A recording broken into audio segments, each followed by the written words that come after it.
और ऐसे जिज्ञासा करनी गुरुवर है। को नमो नमो नमोस्तु बोल, ऐसे गुरुवर को नमो नमो नमोस्तु बोल। जगत पूज्य परम पूज्य गुरुदेव के श्री चरणों में तीर्थ संरक्षक एवं तीर्थ रक्षक परिवार की ओर से बारंबार नमोस्तु नमोस्तु नमोस्तु गुरुदेव।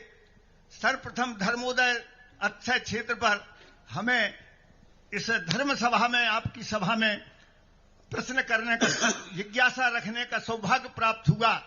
हमें शास्त्र में हमने पढ़ा था कि जो हमें प्राप्त हुआ है गुरुदेव, वो पूर्व में हमने किया सो मिला और अब आगे उसकी प्राप्ति के लिए यही करना है। सो ऐसा लगा कि हमने भगवान के समूह शरण में कभी बैठ करके प्रश्न किया होगा। सो आपके इस धर्म सभा में हमें प्रश्न करने का सौभाग्य मिला। जय हो, जय हो प्रभु आपकी। अब जिज्ञासा मेरी यह है गुरुदेव कि आचार्य महाराज ने जो जिन पूजा मुनि दानम की बात कही, आपके मुखारबिंद से भी हमने 2-3 दिन पहले सुनी। और उसके आगे आचार्य महाराज लिखते हैं कि यह निय सुवित्त बियम बवदि सप्त क्षेत्रेषु।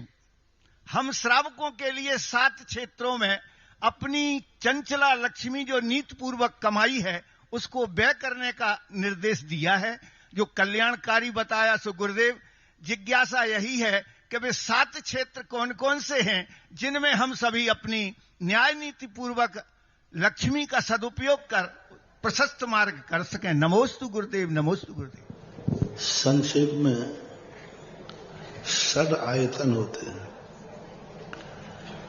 देव, शास्त्र, गुरु और इनके प्रशंसक। ये 6 सबसे बड़े दान के पात्र होते हैं। सबसे पहला दान हमारे लिए देव के निमित्त से विचार करना चाहिए कि हमारे जीवन में ऐसी कौन सी वस्तु है जो देव के काम आती है।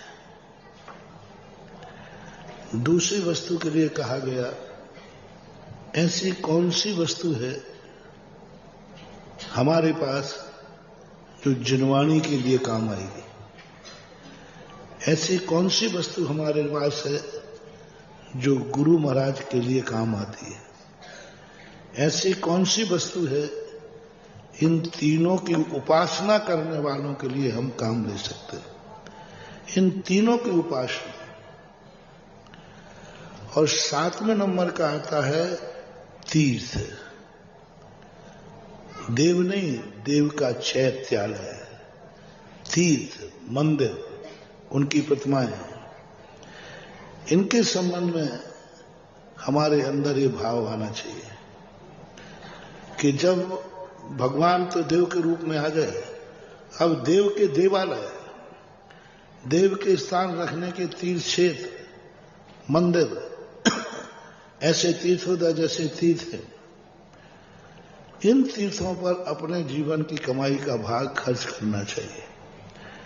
इस प्रकार के ये 7 क्षेत्रों के संबंध में उल्लेख मिलता है।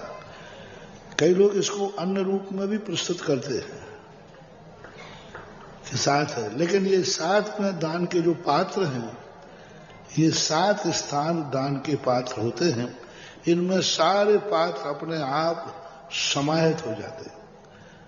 तो जब भी तुम्हारे लिए चाहे मन का दान हो, चाहे वचन का दान हो,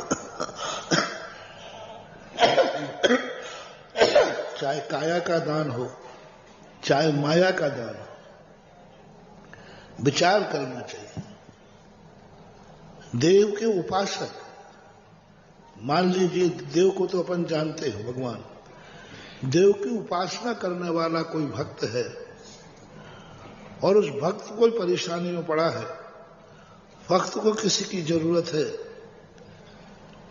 तो ऐसे ही उसका सहयोग करना चाहिए, उसके लिए दान देना चाहिए जैसे हम भगवान को देते हैं। जिनवाणी का है, जिनवाणी का प्रकाशन करना, जिनवाणी को करना। अब ऐसे ही जो जिनवाणी को पढ़ने वाले हैं, विद्वान हैं, स्वाध्याय बंधु हैं, इनके जीवन के लिए यदि कोई जरूरत है तो उनके लिए देना चाहिए, क्योंकि वो जिनवाणी के उपासक हैं। षड आयतन में कौन आते हैं? देव, सात, गुरु और इनके उपासक। तो जिनवाणी के उपासक कौन है? जो निरंतर स्वाध्याय करते पंडित लोग, ये बैठे आपके सामने, ये जिनवाणी के उपासक बैठे हैं, होनहार, ये संस्थान के बच्चे बैठे ना, अब ये जिनवाणी के उपासक हैं, जिनवाणी को अध्ययन कर रहे विद्वान पंडित लोग हैं, ये जिनवाणी पढ़ते हैं, उनके लिए सुविधा जुटा देना। शास्त्र नहीं है तो शास्त्र दे देना। कोई ऐसी परेशानी जा रही है उनके परिवार में, उनके जीवन में, उसको दूर कर देना, क्योंकि ये पंडित है, जिनवाणी का उपासक है। तो जिनवाणी की सेवा करना और जिनवाणी के उपासक भक्तों की सेवा करना बराबर। ऐसे ही गुरु को कोई चीज की जरूरत है वो आप करते ही हैं। गुरु भक्त को, ये फलाना व्यक्ति बड़ा गुरु भक्त है, मुनि भक्त है, हमेशा मुनि की सेवा चर्या भक्ति में लगा रहता,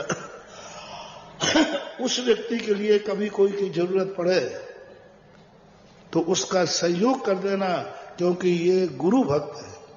तो गुरु का सहयोग करना और गुरु भक्त का सहयोग करना, ये बराबर की कोटि में लिया गया है।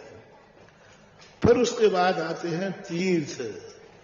तीर्थ में आ जाते हैं मंदिर, संतशालाएं, धर्मशालाएं, भगवान की मूर्तियां, पंच कल्याणक वगैरह, ये सब विधान वगैरह, पंचकर्ण, ये सब तीर्थ में आ जाते हैं। तो तीर्थ का विस्तार बहुत बड़ा है, तो इसमें अपने दान को खर्च करना चाहिए, ये संभवतः उसका यह अर्थ है। श्रीमती किरण जैन इसके पास